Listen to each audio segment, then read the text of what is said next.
Pridi, Sveti Duh, pridi, Sveti Duh, pridi in prebivaj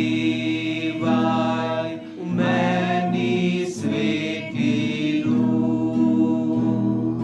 Pridi, Sveti Duh, pridi, Sveti Duh, pridi in prebivaj v meni, Sveti Duh.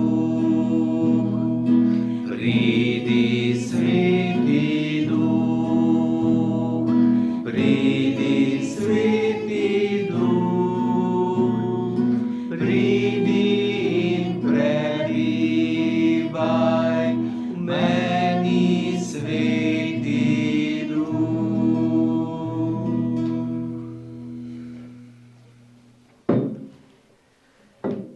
V imenu Očeta in Sina in Svetega Duha. Amen. Gospod z vami. In s tvojim duhom. Pa zmolimo najprej kesanje, da pripravimo svoje srce za Božjo besedo. Moj Bog, žal mi je, da sem grešil in žalim tebe, ki si moj najboljši oče. Trdno sklenem, da se bom poboljšal, pomagaj mi s svojo milostjo. Amen. Oče naš, ki si v nebesih, posvečeno bodi tvoje ime. Pridi k nam tvoje kraljestvo, zgodi se tvoja volja, kakor na nebesih, tako na zemlji. Daj nam danes naš vsakdanji kruh in odpusti nam naše dolge, kakor tudi mi odpuščamo svojim dolžnikom, in ne vpelji nas v skušnjavo, temveč reši nas hudega. Zdrava Marija, milosti polna, Gospod je s teboj, blagoslovljena si med ženami in blagoslovljen je sad tvojega telesa, Jezus. Sveta Marija, Mati Božja, prosi za nas grešnike, zdaj in ob naši smrtni uri. Amen. Slava Očetu in Sinu in Svetemu Duhu, Kakor je bilo v začetku, tako zdaj in vselej in vekomaj. Amen. Tako da bomo slišali zgodbo, ki nam pripoveduje o človeku, ki je želel videti Jezusa. Prisluhnimo. Jezus se je s svojimi učenci napotil v Jeruzalem, kjer se je nameraval udeležiti velikonočnega praznovanja. Vedel je, da je to njegovo zadnje potovanje v Jeruzalem. Približali so se lepemu mestu Jerihi, ko so se jim pridružili še drugi romarji. Vse naokrog je bilo polno, pusta, nerodovitna puščava. V Jerihi pa je bilo vse zeleno zaradi vodnih izvirov. Mesto je bilo polno sladko dišečih balzamovih dreves in dateljnovih palm. V tem mestu so cestninarji dobro živeli, še posebej dobro je šlo njihovemu nadzorniku Zaheju. Kljub svojemu bogastvu Zahej ni bil srečen. Vsi so ga prezirali in sramotili. Vedeli so, da gre del njihovega težko prisluženega denarja v njegovo mošnjo, ker je vsega ne odda sovražnim rimskim oblastnikom. Zahej je že slišal za nenavadnega učitelja Jezusa, ki je spreminjal življenje ljudi. Želel si je, da bi ga videl. Množica je napolnila mestne ulice in če bi se skušal preriniti mimo, bi ga odpravili z brcami in trdimi komolci. Tam zadaj, kjer je bil, pa ne bi nič videl, ker je bil majhen. Zahej je pogledal na smokvino drevo, ki je raslo ob cesti, in se hitro odločil. Nekaj minut kasneje se je sprevod približal in vse dogajanje je že opazoval iz visoke sedeče veje. Jezus se je z učenci približal drevesu in Zahej je zadrževal dih. Jezus se je ustavil, pogledal gor v Zahejevo skrivališče in zaklical: Zahej, pridi dol, nocoj bom večerjal pri tebi. Zahej je prišel dol hitreje, kot je prišel gor. Otresel je listje in vejice svoje zamazane obleke in se obotavlje približal Jezusu. Slišal je neprijetno godrnanje. Čemu neki gre Jezus k njemu? Vsakdo ve, da je Zahej slepar. Jezus mu je položil roko na rame in skupaj sta odšla proti njegovi lepi hiši. Nihče ne ve, kaj se je Jezus pogovarjal z njim pri večerji. Toda ko sta se vrnila iz hiše, je čakajoča množica lahko videla, da se je Zahej spremenil. Pogumno je stopil pred množico in izjavil: Gospod, polovico svojega premoženja dam ubogim, in če sem koga v čem prevaral, z očmi preleti ljudi v množici, mu četverno povrnem. Jezus se je obrnil k presenečeni množici in rekel: Prišel sem iskat od Boga oddaljene ljudi, podobne Zaheju, da bi jih pripeljal nazaj k njemu.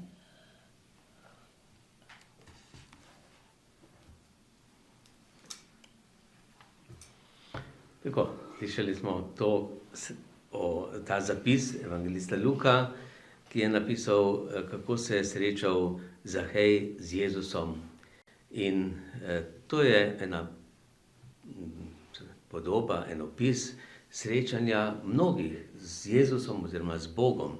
Zato, če v tej zgodbi pogledamo najprej, kako se je Jezus srečal z Zahejem, vidimo, da imamo tukaj pravzaprav prvič podatek, ki ga nimamo vedno, kje točno se je zgodilo, torej na poti iz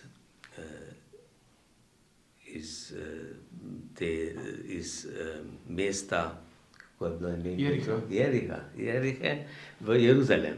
Se pravi, je šel Jezus proti Jeruzalemu, proti mestu, kjer je tudi zaključil svoje življenje.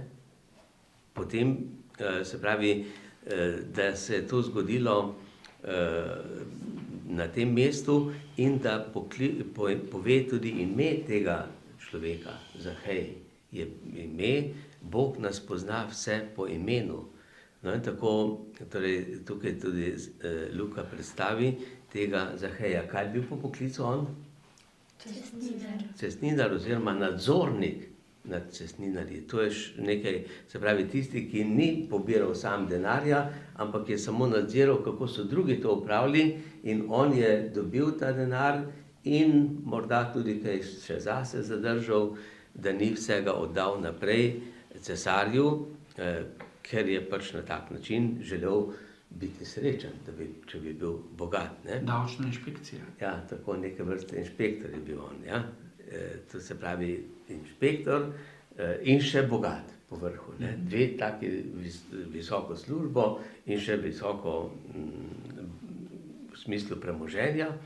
No in tako je ta Zahej imel dejansko vse tisto, kar je želel, ampak ničesar pa ni imel. Ni poznal Jezusa osebno. Ni se še do takrat srečal z njim in ga je želel videti. Pa je bil premajhen. Ta želja je bila v njem tako močna, da bi videl Jezusa, da pa ker zaradi množice ni mogel, kaj je naredil? Na drevo je šel. In s tem se je pravzaprav množico tudi osramotil. Da en odrasel človek, verjetno bil že starejši tudi. In da on na drevo zleze. Mislil je, da ga ne bo noben videl, ne bo opazil. In kaj se je zgodilo? Sam Jezus se ustavi in ga ne samo vidi, ampak ga povabi. In še to, pridi dol, pa danes želim biti pri tebi. Se povabi, torej Jezus sam se povabi kot gost v njegovi hiši na obedu. To je bila pa velika čast, če je nekdo sprejel enega tazga slavnega človeka na obed. No in Zahej je to seveda z veseljem sprejel in naredil veliko gostijo, kamor je povabil še svoje prijatelje svoje, še tiste, ki jih mogoče ni bilo tam, je rekel, pridite, danes imamo tazga gosta. To bo fešta. Ja. In tako so torej, Jezusa res prijeli in tam videli, kakšen odnos imel Jezus tudi do tega, ko so ga drugi vsi obsojali, Judje pravoverni, so imeli Zaheja za grešnika, ker je bil celo v službi cesarja, ker je Judom pobiral denar in ga dal cesarju, ne? Pa zanje ni bilo najbolj pošteno, ne? Tako, torej, je Zahej naredil nekaj, ko se je ponižal, je sprejel Jezusa in potem povabil svoje goste, da torej je želel videti Jezusa in Jezusa je sicer na zunaj ga videl tam, potem ga je bolj spoznal, ko se je Jezus k njemu povabil, še bolj ga je pa verjetno spoznal tam v pogovoru, ko je bil z njim, z Zahejem in tudi z drugimi ljudmi. Ker ne vejo, kaj ste se pogovarjali. Ja, niso vedeli, kaj sta se pogovarjala, ampak Zaheja tisti pogovor, tisto srečanje zelo globoko zadelo, oziroma njegov pogled na življenje, ne. No in to je, se pravi, veliko več, tisto, kar mi želimo, Bog da veliko več, kot mi mislimo in od njega pričakujemo oziroma prosimo, no. In tako potem vidimo, kako je, torej, kaj se je zgodilo po tem srečanju, ne, kako je Zahej spregledal tisto, kar je delal, ni bilo prav, ni bilo dobro. Torej, Jezusov odnos do njega je bil kot luč, ki mu je osvetlilo njegovo življenje. Ja, potem Zahej je to spoznal in sprejel in videl in priznal in na nek način tudi predvsem obžaloval. Ja. No in potem v Stari zavezi je bilo pravilo, že Mojzes je dal to pravilo, če si ti nekoga ogoljufal, 2-krat več mu moraš vrniti. Kaj pa Zahej naredil? 4-krat. Torej 4-krat je podvojil to vsoto, ne? Tako da je, torej Zahej je naredil veliko, še več kot je, pa še polovico imetja je pa še tako razdelil ubogim, ne? Tako da se je na nek način odpovedal. Vidite, to je pa tako kot pri spovedi. Kaj je pri spovedi? Najprej je, če se da Božja beseda, v luči Božje besede spoznamo svoje življenje, potem je kesanje za tisto, kar smo slabega naredili, potem je priznanje grehov pred Jezusom, pred duhovnikom, potem je pa pokora, ki jo upravimo, ne? In ta pokora pomeni, da moramo vrniti tisto, če smo kaj slabega komu naredili, da to, se pravi, škodo povrnemo in še kakšno žrtev naredimo, ne? Tako da potem pa človek živi v miru, živi svobodno, živi v prijateljstvu z Bogom. No, tako da smo tukaj vsi poklicani, da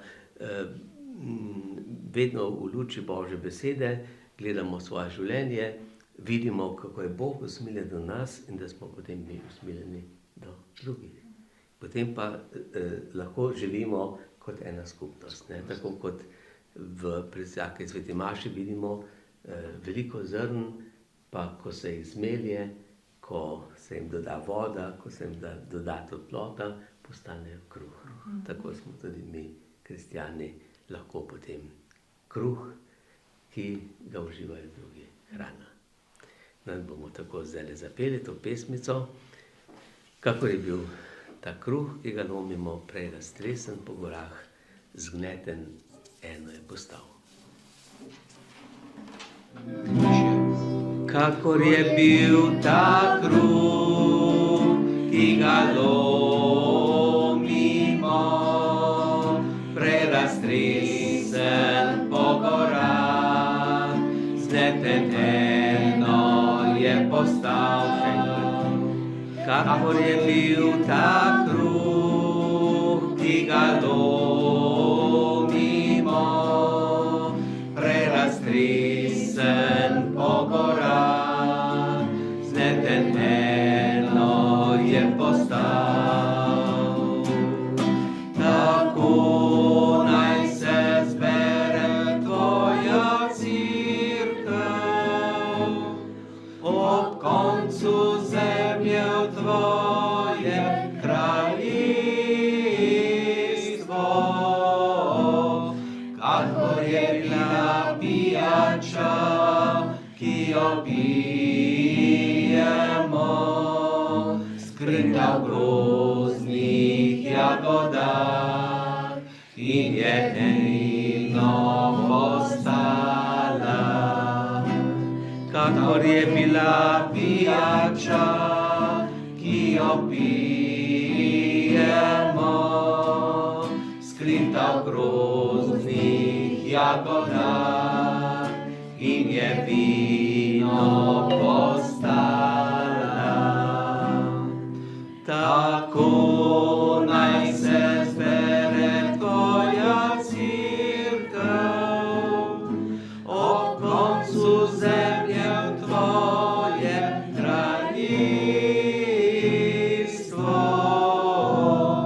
kakor je bilo ljubezen, ki jo čutimo, skrita v vsakem izmed nas in je plamen postala.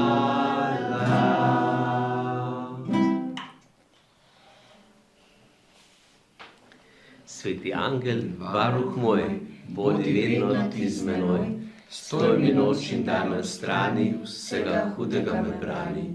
Prav prisrčno prosim te, varuj me in vodi me. Amen.